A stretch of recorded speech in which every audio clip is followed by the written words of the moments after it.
The more physically balanced people become, they start making different life choices, better life choices. Really? I think movement is the most powerful way of changing people's lives and their perception of themselves and their perception of their environment and lining those up. Welcome to this week's Escape Your Limits podcast. Today, we're speaking with a sports medicine and movement expert. She's a well-respected doctor whose groundbreaking balance, fascia, and proprioceptive training methods have radically optimized the athletic performance of professional and Olympic athletes. At the intersection of physical and cognitive function, she invites you to explore the body's interconnectedness and to challenge what's possible. During our interview, we discuss how to injury-proof your body, what it means to be in a flow state, ways to supercharge your core strength, and the link between healthy feet and a healthy brain. So please welcome Dr. Edythe Heus to this week's Escape Your Limits podcast. Dr. Heus, I pronounced that correctly. You pronounced it correctly. Thank you for joining us today. I've been watching you for a while and mentioned to my wife who arranges the podcast, I said, look, we need to have a chat to this lady. It looks like you've been doing some amazing stuff. And prior to this interview, literally on Sunday, I kind of had this real sort of pain in my back. And it was the more I learned about what you was doing, I'm like, this is great because this is exactly the person I need to speak to at the moment. So I'm glad that you're here, and hopefully before you leave, you can look at me walking and you can identify what's going on with my back. I already looked. Oh, you looked, did you? So did you notice anything then? Yes, I have. Oh, you did? Mm-hmm. Okay, that's interesting. Yeah, I had, and last night I was kind of lying in bed and I was just in so much pain, and I was listening to an interview where you talked about the monkey mind, and my wife said, "You sure it's not something with your kidneys?" And so I woke up in this sweat, panicking and looking on the internet of all these, when you put something in the internet, it gives you everything. And I'm like, oh, I must be dying. But it was this tightness in my back, I think, that had just been a bit of a problem to me. We could talk about it after the interview. Put you on the floor and analyze you. So I'd like to start, and I think this would be interesting for anyone that's listening, is a little bit about your journey and I suppose some of the things or common problems that you'd identified that I suppose brought you to where you are today, and a little bit about kind of what that journey was like for you. Well, that's an open-ended question. I think it starts from, and I didn't really come to this realization until about 10 years ago, that I've always observed movement from the time that I was a small child. And I always knew that I was to pursue healthcare. And I was just passionate about moving. I never thought about it as movement. I just loved to be active, and I liked to try different things. I liked how things felt. I mean, I can move my eyes independently of one another. I mean, I would do mirror writing. I was always writing opposite hand and doing things like that. The reality is, as I started to study functional neurology, I realized as a kid I was probably trying to fix a broken brain, And because I know a lot about nutrition, it's probably because I was formula fed and had an allergy to dairy that created my brain not operating quite as optimally. So watch kids. They're trying to develop their brain in a very resilient manner and diversify. So I knew that I was to pursue healthcare, and I didn't know what. I thought I was going to be a medical doctor until I passed out watching blood, in sixth grade or something like that. So then I was going to go into dentistry. So I had a background in pre-med. And then when I found dentists had the second highest suicide rate, I really rethought, do I want to be in, that's not really movement related. You're helping people. And somebody suggested that I look into chiropractic, and I thought, well, I can go to medical school. Why would I go to chiropractic school? But then I started to meet with chiropractors that were doing kinesiology, and I thought, this I'm really interested in, and they love what they're doing. So I specifically went to chiropractic school to study movement and kinesiology. But you know what I always thought is that movement was about muscles. And so I started out really learning how to test muscles really precisely, and then over time realized, oh, it's the fascia that really moves the muscles. It's important that I know about neurology, but that all kind of developed out of starting to train athletes. So, and just so I jump in there, you mentioned the word functional neurology, and I've heard you talk about that, and I tried to Google it, but I couldn't find a lot of information on it. So what is functional neurology? So functional neurology probably is a term to help the public understand that we use conventional neurological tools, not only diagnostically, but therapeutically. Things like eye movement, so we can assess how the brain is functioning by how the eyes move, balance tests, regular reflex tests. So it's a lot of fun.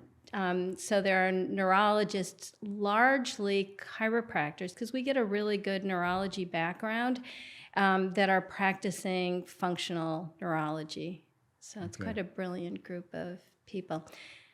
So carry on. Sorry, I interrupted you. No. Please interrupt me and keep me on track, because I can go all over the place. So I ended up. So I went to chiropractic school in New York and practiced in New York City for about 20 years. And because of the work that I was doing, I was attracting patients that were just hopeless. Their doctor said, there's nothing that we can do for you. And so it was a lot of neurological problems. And I was amazed at the results that I could get. And so I keep track of everything that I do. And I started to see patterns in muscles that would show up. And it started to tell me things. The body was speaking to me in ways that textbooks didn't. So I would see something clinically, and I'd try and find out who else is seeing this. What does this mean? And I wasn't getting a lot of answers, but I was keeping track of things. And I was seeing patterns evolve, like small muscles. They are so important. So then when I started to train professional athletes, I got lucky. Moved to Southern California in 3 months. I was working with professional athletes. And so my question always was, okay, if you want to be a better athlete, do these same patterns apply that went from illness to wellness? And they did. I mean, it was so powerful, training small muscles, training neurologically, focusing in on the feet. The importance of instability, the importance of sequencing your exercises so that one exercise builds on the other. So those were the things that became the basis for my training system. Right. You mentioned chiropractic, and there seems, for whatever reason, I use one, although sometimes it tends to help, sometimes it doesn't, but there seems to be a bit of a kind of a, you either agree with it or not agree with it. Why do you think, well, just in terms of the general public, some people think it's a little bit kind of unnecessary and you shouldn't do it. Why do you think there's kind of maybe a little bit of caution when it comes to people using a chiropractor? Well, I think first of all, people have to realize that as a profession, chiropractic is probably the broadest profession that's out there, other than maybe naturopathy also. We can go down many different avenues. We can specialize in things. So the conventional understanding of chiropractors doing spinal manipulation is very limited. We have a very broad range of how we practice. And it's very interesting. In New York City, I could always get a call back from a medical doctor and a specialist. There was these wonderful relationships. And it was always, oh, what kind of chiropractic do you practice? I moved to California, couldn't get a call from anybody and everybody thinks that when you're a chiropractor in California, you do spinal manipulation. And that's not true at all. I mean, I see patients a minimum of an hour And I have people that I spend 4 hours in a day with. Wow. Because I'm getting information and I'm treating the body on many different areas. I don't actually do spinal manipulation. Because my experience from day one, and I went to chiropractic school not to manipulate the spine, is what's moving the spine. It's bone primarily. So it's the connective tissues that influence the alignment. So in my exercises, people get their spine moving, their bones realigning all the time, and I much prefer it that way because there's more of a sensation when you do it yourself, like a deep aha moment, because more than just your spine is responding to it, because the fascia is a continuous network, so every cell is having that experience. So the more things that we can do on our own, the more powerful is the treatment. Yeah, definitely. Yeah, you talk about that. We've got the, I don't know your exact statement, but you mentioned something along the lines of, we have the ability within us to heal ourselves. Is that correct? More or less correct. So if you have sort of injuries, and some of the things, from what I understand, you've had transformations yourselves where other people have failed. Are a lot of those transformations within people things that they've been able to do themselves as opposed to someone doing it for them? So I think that we need So since I've been doing the virtual classes and watching groups of people moving, I can see where things are limited, and I'll change the exercise sequence right during the class so that I can integrate, because it's so fascinating how just humanity, we move together. Like there's seasonal things that happen. Like I look back last year at this time and it's like, oh, that's great. Everybody did need their shoulder blades moving on their rib cage. Same time last year, so I've had that same thing. It's funny you should say that. And so I remember when I was younger, for years, at Christmas time, I always had this thing on, I think it was my right or left shoulder. And it was always Christmas. And I remember it because I always remember the time of the year. So is that the case? Are there sort of like patterns in your life that kind of 100%? That's crazy. It's so much fun to just see our interconnectedness through our movement, our physiology, even our emotional beings, So yeah, it's, I think it's just every day it's more deeply influenced, that the things that I observed and noted just get proven deeper and deeper. So it's always surprising for me. So even though I observed these things and I knew that this was so, I'm surprised every day. And I mean, that's the coolest job, because every day is like, wow, what's gonna show up today for me, that inspires me, that I can inspire other people and bring us together as a community instead of, have us all fractured and thinking that we're not part of the same human race. Mm-hmm.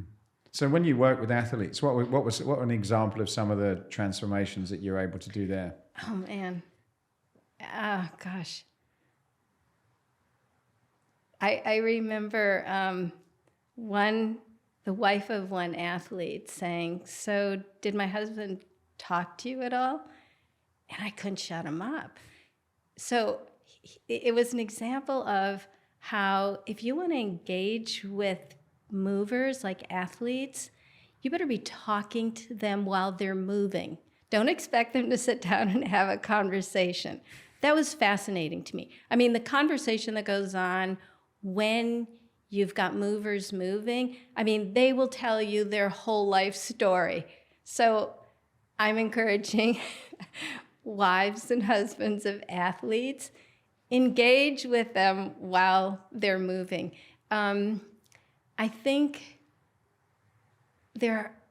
how quickly things can change always surprises me. And I think kind of a more recent surprise was I worked with this, he skis around the world. He's just a really high-level athlete. That's not his profession. He's just a high-level athlete. And he is a president of a company that manages and owns senior living centers. And he said, after I put him through a workout, and it was just very humbling. It's very humbling for athletes. So they really, one of the things that people get when they work with me is comfort in failing, and that is a skill, So anyway, he was failing, but afterwards he said, "Do you think you could create this for seniors?" And I'm like, it's not really. I wasn't thinking of that as where I wanted to go with my business, even though, I'm, now a senior. And so I did a pilot study with a senior center. And I thought, okay, I can expect to see changes, but it's going to take a lot longer.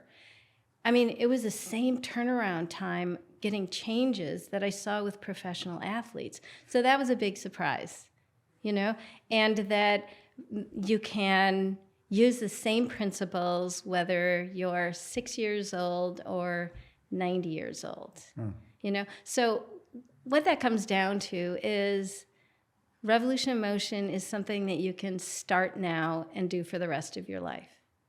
And that's pretty cool, because then people don't think, okay, I get to do this for this amount of my life, and then I have to do chair yoga, And who wants to do that when you've been an athlete and you've been fit? You want to keep making some sort of progress. Like each time, I'm a better skier every single year. Really? Yeah. Because you think, and that's what I'm thinking as I'm turned 51, things start to kind of not move quite as easy, and I hope in my mind that it's not okay. When you get to an age, you have to kind of start to compromise some of the things that you're doing. I like what you say, so you really believe that as you get older, there shouldn't be any reason why you could not continue to improve. Mm-hmm. I mean, there are things that are going to happen. Like if your eyesight, is not attuned, some of your finer senses might create more caution. That doesn't mean that you can't continue to improve in other phases of your sport. So, okay, maybe you're not going to, jump 30-foot cliffs skiing, or, I don't do a bump run in the same way that I used to, but my skiing technique on flats and now I'm working on the trees more. I can still improve there. I mean, that's exciting, right? Yeah. So, and I can jump again. So I wasn't able to jump for a while. That sort of happened at around 58. I'm like, oh shoot, I can't jump out of the car anymore. But I can do that again. So there's hope. Yeah. You use the term movers. Is that a sort of a descriptive word of certain people that kind of perform when they're moving or something? Movers are people that if they're not moving, their nervous system, their whole body is rapidly declining. There are people that are couch potatoes. They're kind of maybe genetically wired for that, but then you've got the people that really need to move to keep their health up. Now, I've got patients and clients that have never moved. They've never done sports or anything like that. And now they're, maybe 60s, 70s, and they're starting to move. And I see this brilliant neurological system that really was dialed for movement, but culturally it was not encouraged. Oh, really? And then you Is take that common? people. It's surprisingly common. And then you take somebody that's been really athletic and involved in sports, and then they stopped it when they finished high school, and their nervous system and their whole being is not served properly. They're like they're all pent up because they haven't been moving. Thank you for supporting the Escape Your Limits podcast. If you're thinking about creating a unique and engaging fitness space to take your fitness to the next level, then we have you covered. Escape Fitness design and manufacture some of the most innovative, attractive, and durable functional training and free weight equipment used by many of the best trainers and fitness brands across the globe. As a valued listener, we are offering you a 10% discount off many of the products on our website. You can check out the full range by going to escapefitness.com and use the code dumbbell. That's escapefitness.com using the code dumbbell. That's it from me. Please enjoy the rest of this interview. Would you know as someone whether you are meant to be a mover and that works better for you, or someone that isn't? So my Revolution in Motion identifies that right away. Like, you put somebody on a slant board, or you watch how their feet work. You watch, you see it in their eyes. You see their whole body responding to an unstable surface, and you get to see how quickly they line up. You also get to see the people that are so caught in fear, like their brainstem is really in trouble. So then, even though they want to be movers, you have to be careful with those people. And then you've got the people that are hypermobile. Oh my gosh, that is a fascinating population. And they need Revolution in Motion more than anything. But I tell them, when we work with them, what I can accomplish in 6 months with somebody else, it's probably going to take 2 years longer for you, because their whole system has to reorganize so that it's talking to one another. I mean, just imagine, you understand what hypermobility is. They're really too flexible. Okay. You're not. No. I'm not. So that means that there's like this little gap between what the body is telling the brain and the brain communicates to the body. It's pretty quick. You respond. Imagine this gap. And it's like, okay, so when are we going to get some tension? And the brain's like, how far can we lean this way before we're gone? There's no like snappiness or responsiveness. So you have to retrain that connective tissue and the nervous system, fascia, and the muscles as a unit.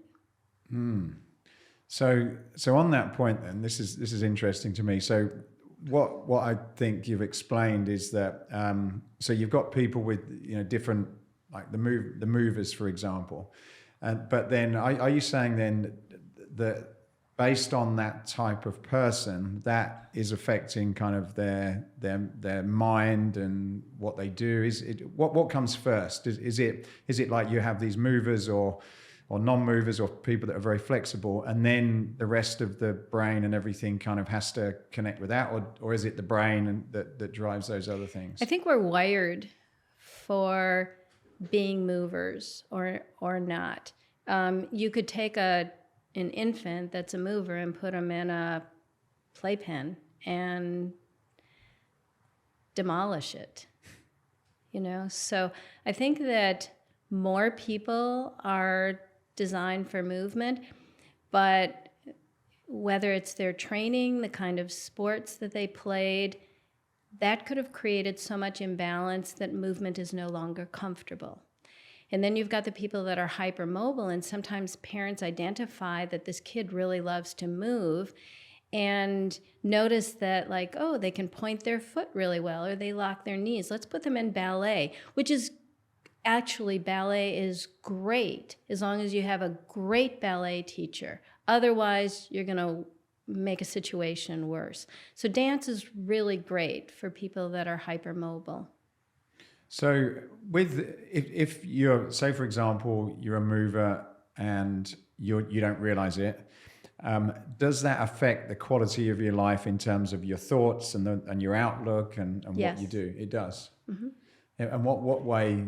I would say that there's an inner tension that's never released, because movement is a necessary part of refining or keeping our autonomic nervous system healthy. So I think we never get to take advantage of, like a really healthy heart rate, respiratory rate. Even our gut can come down to inadequate, proper movement.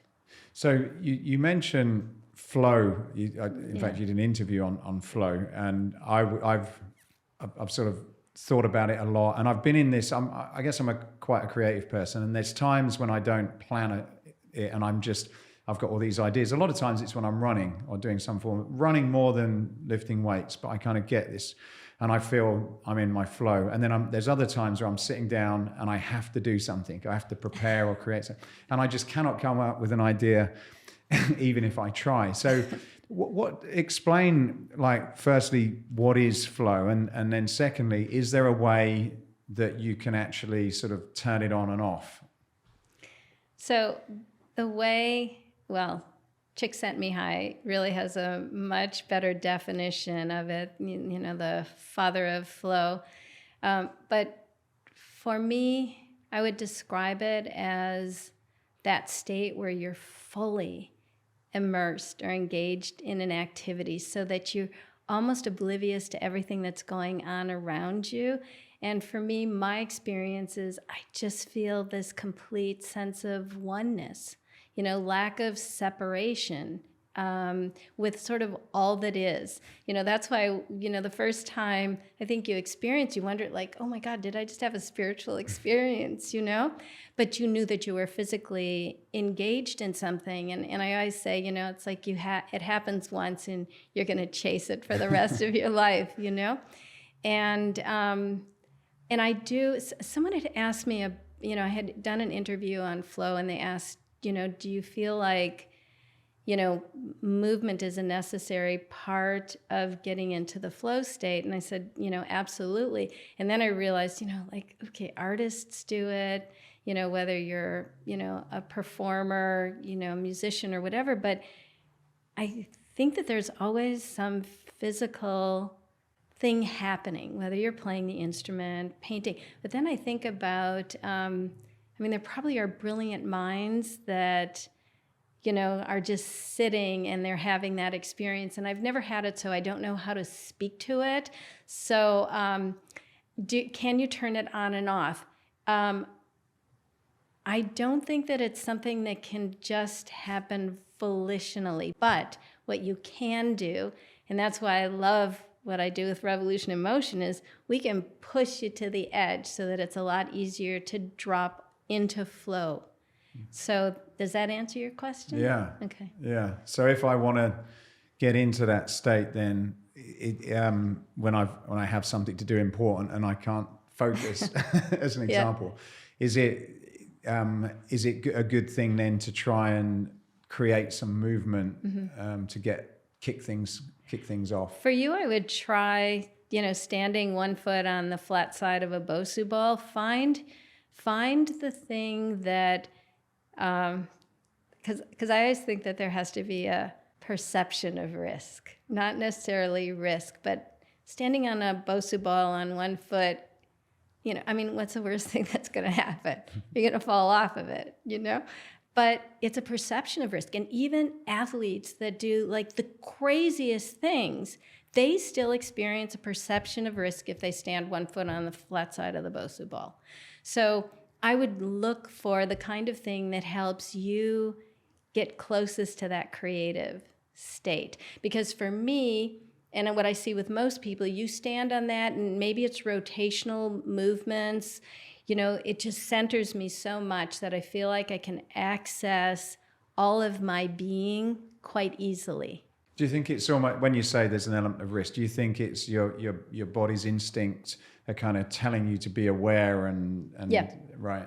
We're wired for that, way back to having to be aware of all of our surroundings, like, do we have an animal that, sees us as prey? So, and it's, that kind of heightened awareness, people search for that. They're trying to biohack everything to make their brains work that way. And I think that the right exercise system really keeps you there in a healthy way. But diet definitely is an important part of it, and other lifestyle things. Right. But when you mentioned when I was listening to this interview, you talked about athletes and flow, but then also you referred to when they go off the rails as well. So you almost got like this beautiful state of people, whether it's athletes or musicians or filmmakers, kind of, there's this one part of them where they get into that, they're connected with everything and it's all beautiful. But then they seem to kind of have this opposite. And you tend to see it with the very successful people, and they have this almost like equal, totally off the rails, totally lose it. What's your thoughts about that? I don't know. I just don't understand how you could have the experience of flow and exist in that state that, I mean, it's just like such a high state. But I think that, light seeks dark, dark seeks light. So maybe they need to go on the dark side to appreciate the light. And some people love extremes. And I think that can be a neurological dysfunction. And also hormonal stuff, that people just love the extremes. So it brings me on to the point of balance, because you mentioned that a lot, and I'm wondering if there's balance seems to be an important thing for, like you just mentioned, to stimulate you to go into certain states, and in some of your training it sounds like it's quite important. Do you think there's a connection between like this physical balance and balance training and your being and your life in any way? 100%, because I see it over and over. The more physically balanced people become, they start making different life choices, better life choices. Really?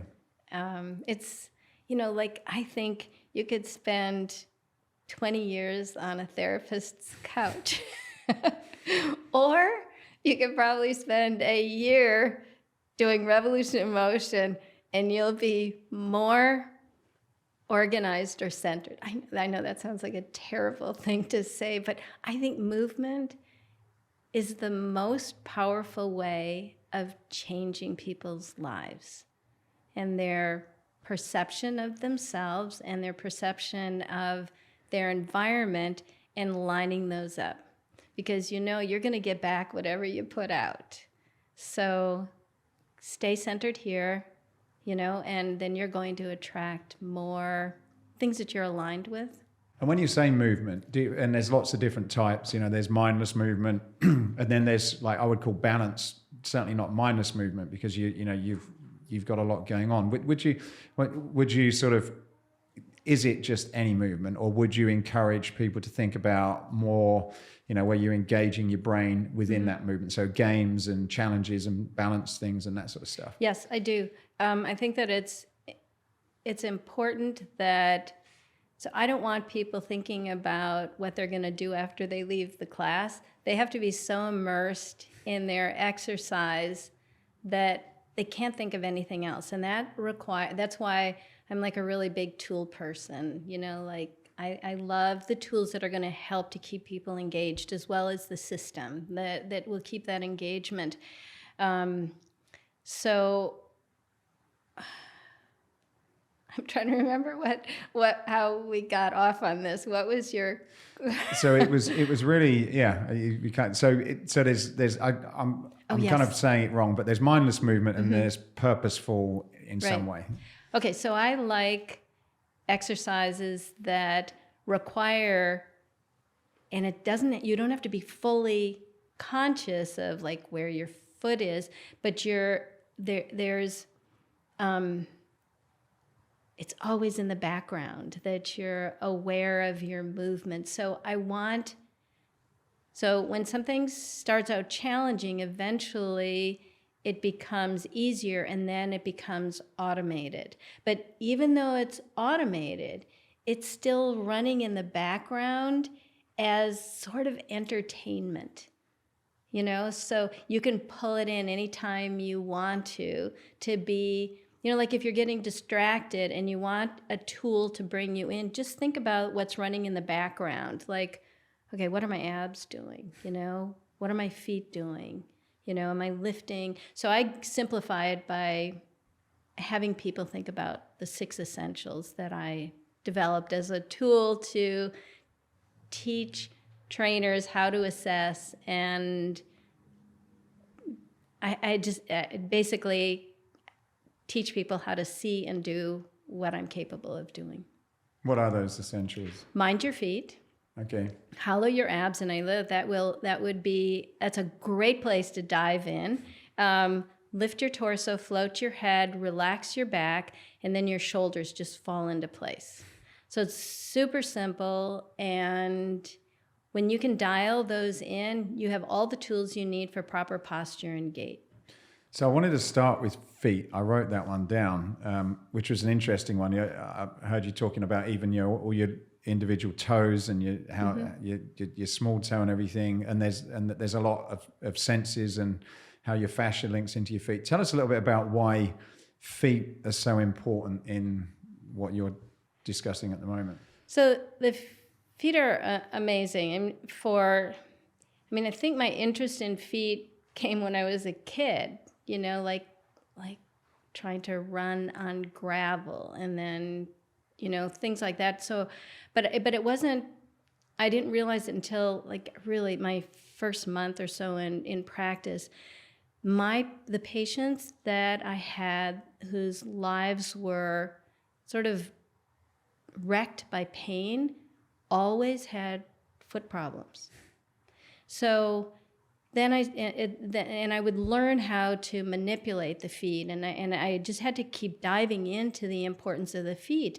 So I love the fact that there's a lot of real estate in the brain dedicated to the feet. So after the tongue and lips and face, the hands, then the feet. But I was also inspired by like this one girl who lost her arms, and she could blow dry her hair with her feet, and she could put mascara on. And then there is a Korean pianist that is a concert pianist that plays with his toes.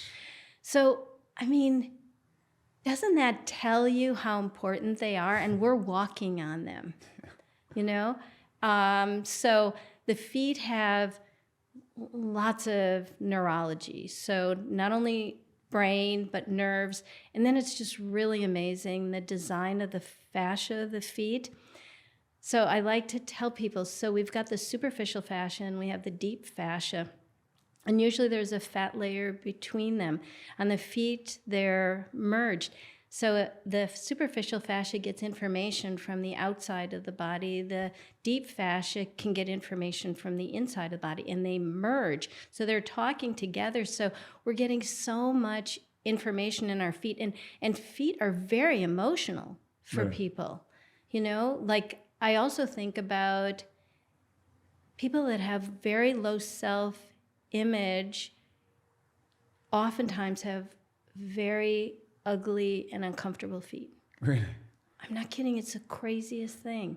So those movies where they show ugly women's feet, and people are very self-conscious about their feet, and they will hide them.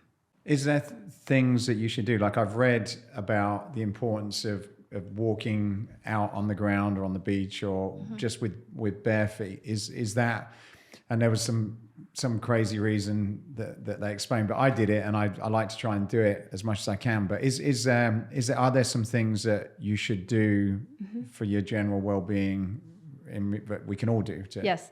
Be barefoot as much as you can in surfaces outside your home. Even, notice change of carpeting. Carpet between, wood, carpet, tile, the cold, warmth, and get outside, get barefoot as much as possible. Now, there are exceptions. There are people with, neuropathies and painful feet that need some degree of cushioning, but take advantage of getting out in the grass whenever you can barefooted. So you can also do things like have a dishpan of rice, and you can walk and move your toes in it, and or sand, things like that. But I'm a big fan of changes in texture. So that's why, like, I love the flat side of the Bosu bowl. I love the pipes that I use. Everything's about texture for me as well as instability. Right. And what would that be doing then if you can do that more regularly or as much as possible? It's going to make your balance better, your posture, gait, your relationship to your external environment. You'll be safer. You know, you'll have it helps you develop that sixth sense of knowing, like almost anticipating what's going to happen. So that's one of the exciting things too, is athletes, I can't tell you how many stories, not just athletes, everybody. It's like, oh my God, I would have really hurt myself, but I sort of knew it was coming and I was able to avoid it. Or, you know, they recover more quickly. It's like I'm in the middle of a misstep and I can correct it. Those are really valuable things for the quality of somebody's life, if you can keep them out of a cast or keep them out of the hospital. So the feet are good. Do you find that if, you know, people with different pain in other parts of their bodies as well, that some of that stems from, you know, issues in the feet? You have you have no idea. The stories are unbelievable. You know, like even things from menstrual cramps to neck pain, headache. I mean, back pain, they know that a huge percentage of back pain arises from the feet. Really? Mm-hmm. And that's what, because people are not wearing like wrong shoes, or they're just not using their feet in the right way? Is it just more of a general? Things. Mm-hmm. Right. Yeah, both of those things. And, you know, people have done a real disservice to their feet mostly. Like, I think statistically, over 80% of foot problems are the result of foot gear that you're wearing. So here in Southern California, you pretty much can guarantee you're going to have foot problems if you wear flip-flops. Really? Yeah, I have a friend that's a podiatrist, and she's like, yeah. You know, she said, I have patients in high school that I wouldn't have as patients if they weren't wearing flip-flops, and they won't give them up. So is that not similar to not wearing any shoes then? Is that, what No, what flip-flops, you're doing crazy things with your toes to keep your flip-flops on. Really? Yeah. And it goes all the way up. And then if you notice, most people wear their flip-flops until the toe part breaks through, and you'll see the wear and tear. They wear them on the inside or the outside. 5 minutes in the wrong shoes can dismantle you for a long time and really set you up. Because people say, but, you know, I only wear them for like 10 minutes. I'm like, a lot can happen in 10 minutes. Yeah, since I moved here, I always, like, unless it's business, I love not wearing shoes. So what should you wear if if it is hot and you don't want to, and you Well, you know what, there are some companies that make, you know, the mules, the slides that your feet can walk normally in. So that's what you should look for then. Yeah, that's what you should look for. So what about you talked about the core or the abdominals. You know, tell us a little bit about that, you know, what you should be doing, and just in terms of general habits that are important in that area. Boy, that's we could talk for hours on this, but let's so one of the things that I noticed was how important this small muscle at the base of the linea alba. So it's the small muscle called the pyramidalis, and it attaches on the pubic bone, and it's pyramid shaped, so it anchors the fascial strip that all of your abdominal muscles attach to. And it's considered a fascial tensor. What's that? So it means that it controls the tension in the fascia. So I loved when one of the athletes that I work with, a track and field athlete, she was a gold medalist in the 400, 800 and stuff like that. And, you know, I was always focused just on this lower abdominal area. And she stepped on the slant board, and I'm like, oh my gosh, I've never seen anybody actually, their abs work so well, so quickly, right away. And I said, what do you do? And she said, I had a trainer that said it doesn't matter what you do from the belly button up. And I'm like, I like this guy. I want to meet him. And I said, so what did he have you doing? Now, he actually had her doing more hip flexor stuff than I would. But I said, were these exercises ever hard for you? And she said, no. So, there are people that come into my life, and I think most trainers' lives that are like prototypes. They like confirm everything that you suspected, and then you get to build on it for everybody that wasn't born with it. So I've always observed how the abdominal muscles work. And so my son, from the time he was little, he moved a lot, and he was a baby that was born with no body fat. So you could see all of his muscles develop. And he got into gymnastics, and he did this thing where he was lying on the floor, and then he brought his feet up towards the ceiling and lifted up and went into a handstand. And so I watched how his abdominal muscles worked. So that was really inspiring for me to like start thinking about exercises that could develop the lower abdominals. So if you actually watch children move and you watch high-level athletes, the first thing that engages is their lower abs. And the lower abs connect to the spinal lengthening. So if you think, like, watch volleyball players, watch what they do. They jump up, they hit. This is what's engaging. And then they use the other muscles as movers. So you can't be using movers to stabilize you, which too many athletes do. They train their core, they train their abs, their glutes, their back muscles, their hip flexors. Those are your movers. If you're using those to stabilize, it's at the expense of movement. So the stabilizers are really teeny-weeny muscles. They have way more nerves. They're close to the joint. And so it took me, it's only recently that people are actually talking about that. So I'm glad that I now have other people supporting that. So is it like a kind of, like a suspension bridge where you've got that big cable and all the other things holding off it? Exactly. So, right. Yeah, exactly. So for those, in terms of some movements again that you can do there yourselves, what would you do to kind of to develop? Activate those? I mean, anytime you put somebody on an unstable surface, if they're upright, they're largely going to use it unless it's inaccessible. So I should be able to come up to you at any point and do this on your lower abs, and it should feel like a drum. There's always tone there. So unstable surfaces will do it. But then I've got a whole bunch of exercises, and the one, like a thing called inchworm, where, as I described, like my son could go up into that handstand, but you don't have to. So you put a ball against a wall, you're on the floor, your hips are 90 degrees, your heels are at the equator of the ball. You initiate the movement by tilting your pubic bone in, and your legs automatically go up. And so then you're connecting it to your whole spine, the tilting of your pelvis, and connecting the lower abs to your spinal lengthening. And then you have an experience of it.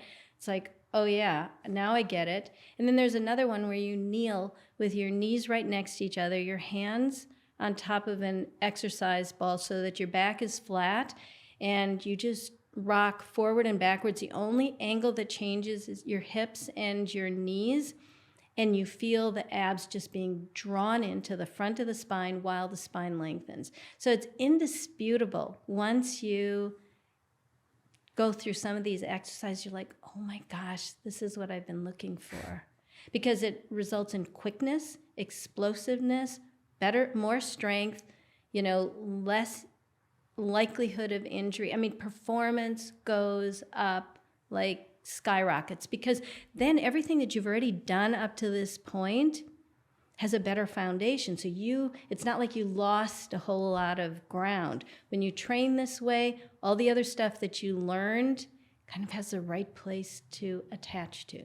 Right. So when you're doing a workout program, would this be something that you would start with before your regular workout, or would you have days where you just do that? How would you fit it in? So that's just such a great question. I think it's great before if you have to do a strength workout, or definitely before you get on the field to play a sport. And it doesn't have, like, once you've done enough of it, it doesn't take you more than 15 or 20 minutes to activate everything and be ready.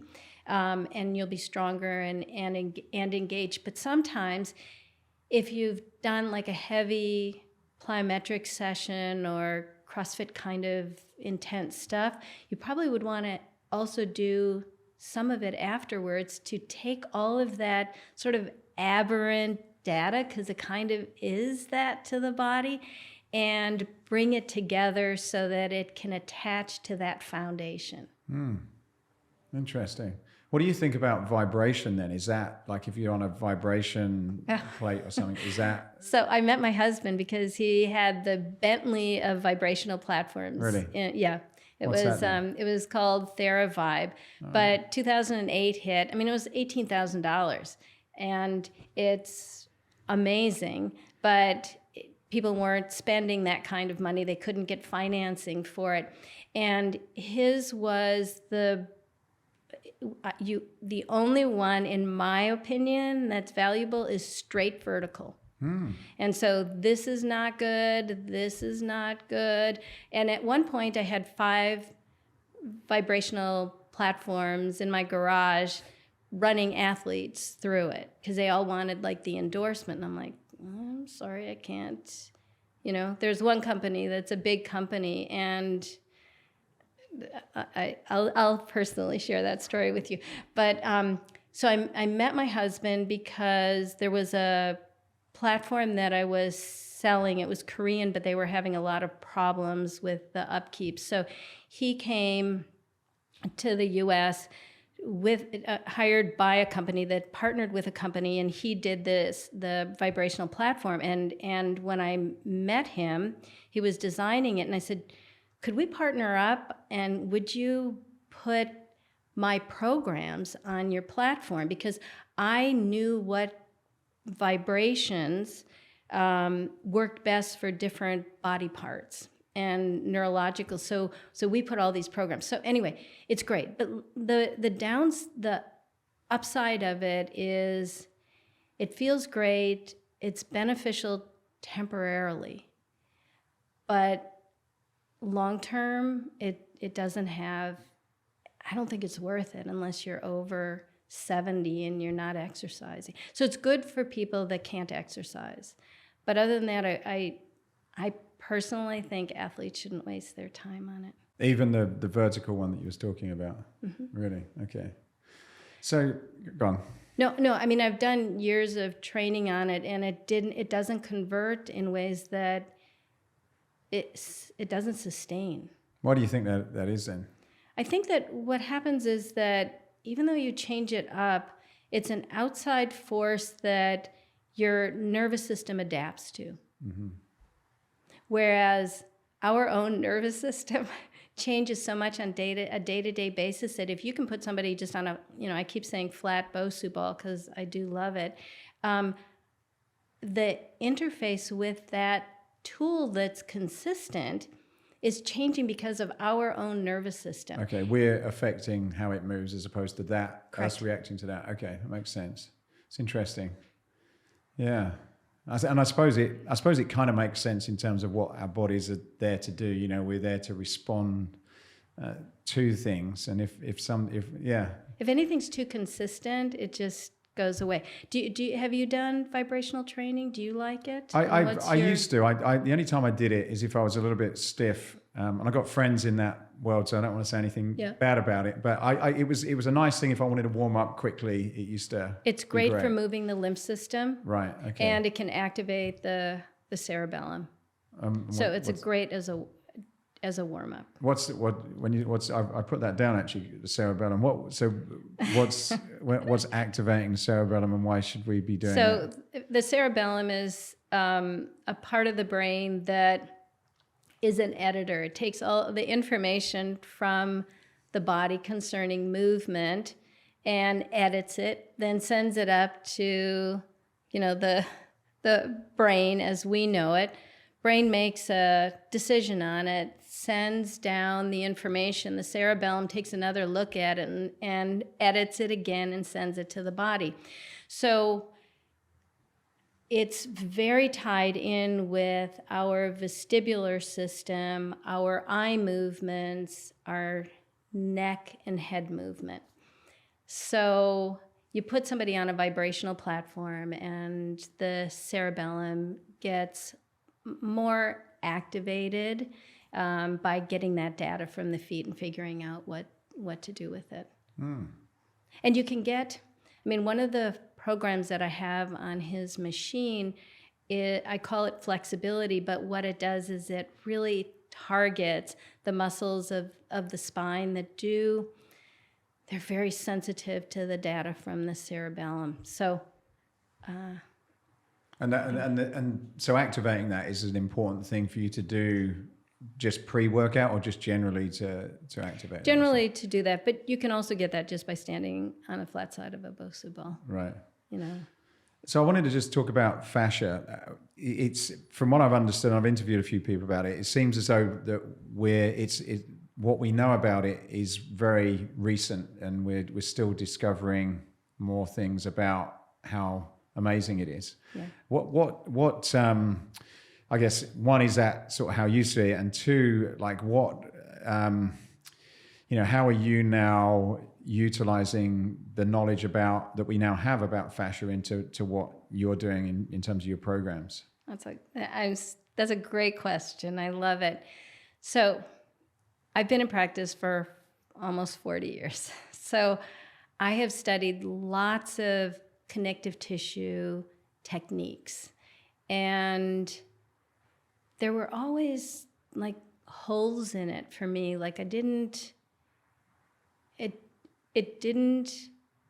gel fully. So I didn't have an appreciation for it in the way that I did after I started studying with the Steccos. They're an Italian family. And Luigi Stecco has been doing this for about the same number of years that I have. And he's a physical therapist in Italy that has an amazing mind. Like, he would see movement and figure out, but he also had his hands on people. So we have a distinct advantage. Those of us that do physical medicine and do movement, because we're not just getting information from how they move, we are feeling changes in the tissue. And that's going to give us a whole piece of information that, like, how long has this been around? How long do we expect? What do we need to change in our training system to support what we're feeling in the tissues? Anyway, he loved to dissect things. So he has two children, a daughter and a son, and he used to make them watch the dissection of the fascia. So he noticed this system of how the fascia was organized. So his oldest child, his daughter, went to medical school, and she calls him and she's like, "Dad, you're off your rocker. This isn't the way it is." And then she went on and dissected unpreserved cadavers. And she said, "It's all here." So what we've been studying until we were looking at unpreserved cadavers, the whole function of the fascia was lost. Really? Yeah.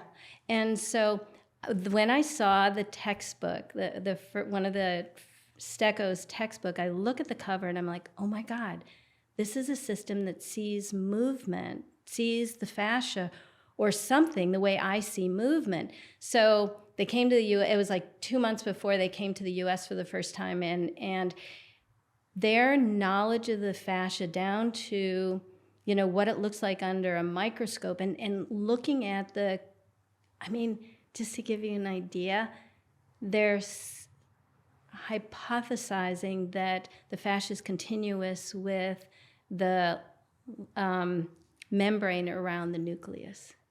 So there's no system that is as interconnected as the fascia. So, like, I remember working with athletes and I'm like, this is happening too fast for it to be the nervous system, because that's a biochemical, that's a chemical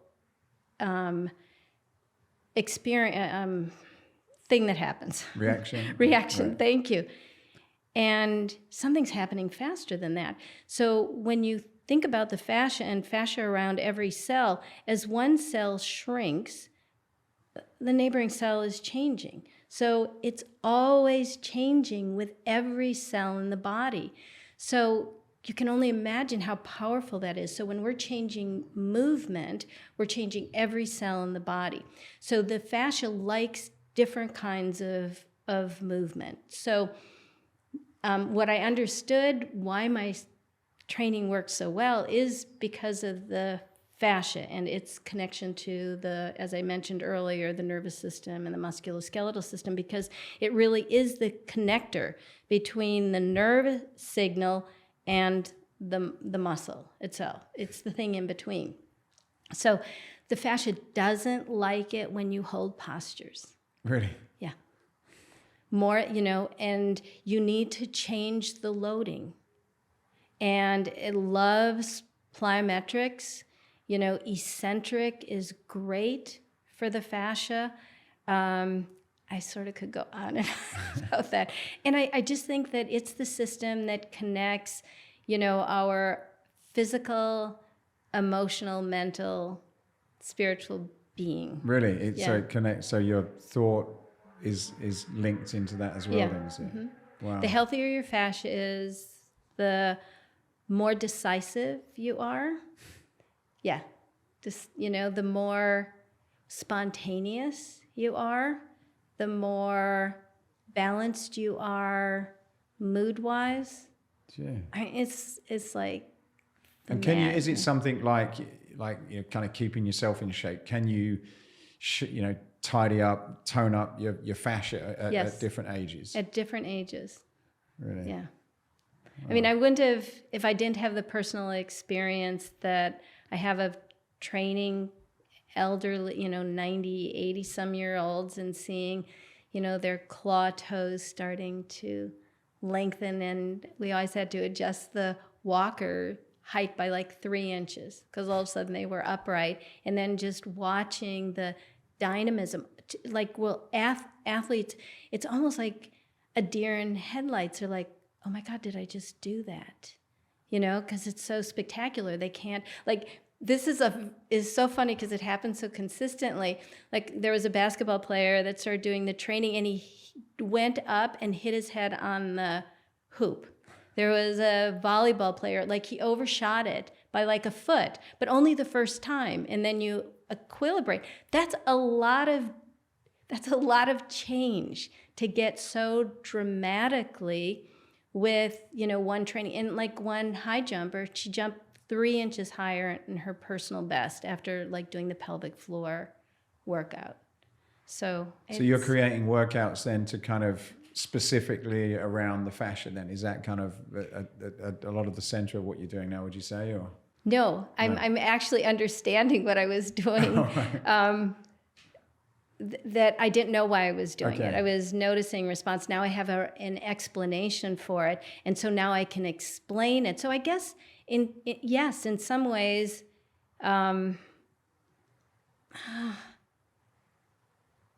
maybe I am. Maybe I am, and I'm not aware of it.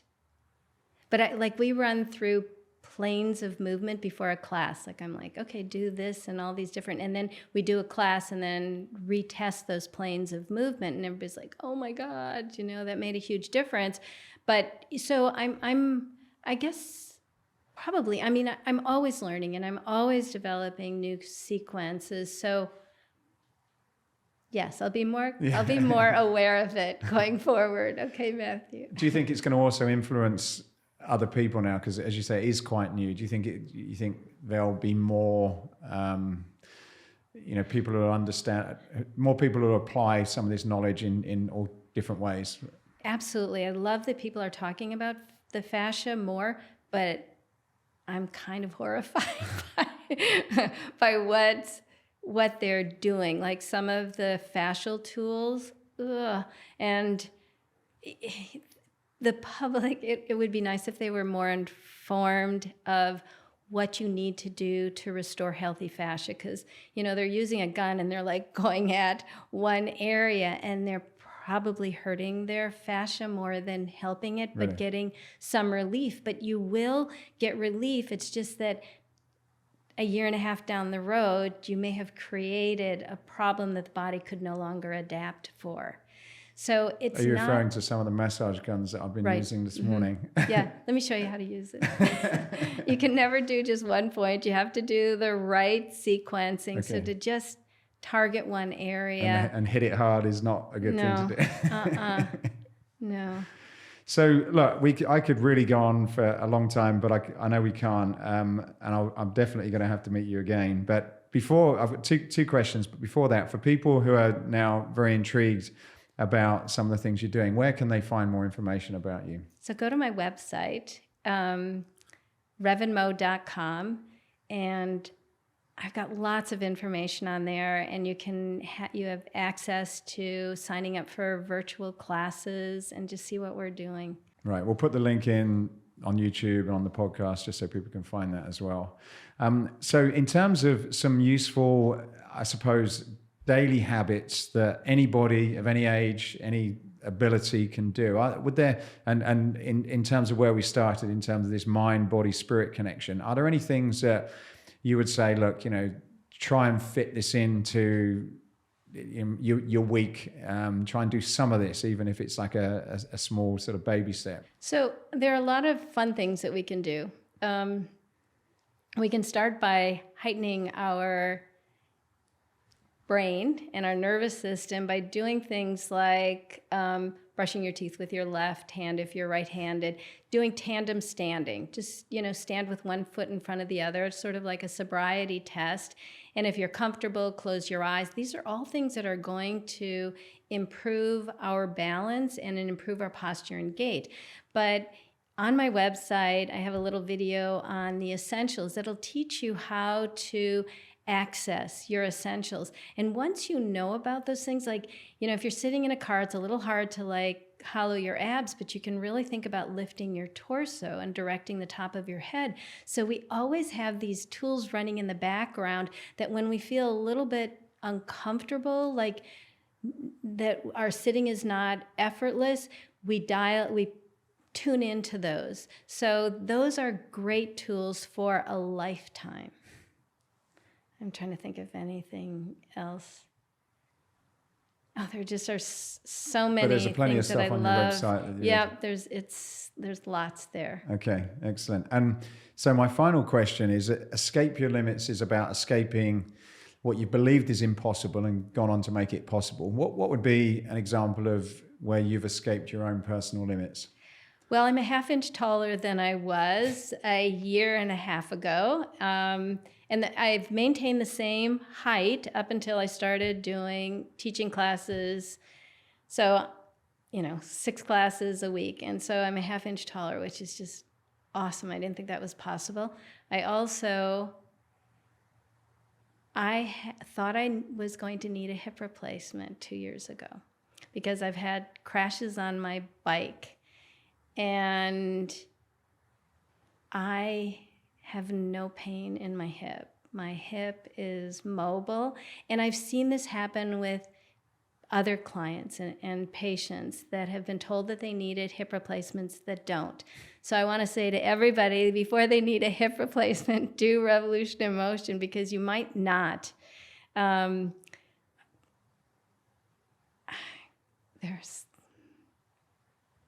just trying. I think growing half an inch taller is impressive in itself. I'm sure many people would want an extra half an inch. Yeah, it's doable. Well, Dr. Heus, I really appreciate your time. It's been a very enjoyable conversation. We've whisked through an hour, I'd just like to thank you and for what you've done and for the work you're doing. And I wish you a lot of success and maybe another half an inch next time I see you. Yeah, I think there is a limit. Well, thank you, Matthew. And I love the stuff that you're bringing to the public. So it's really an honor to be a part of what you're doing. Thank you. Thank you very much.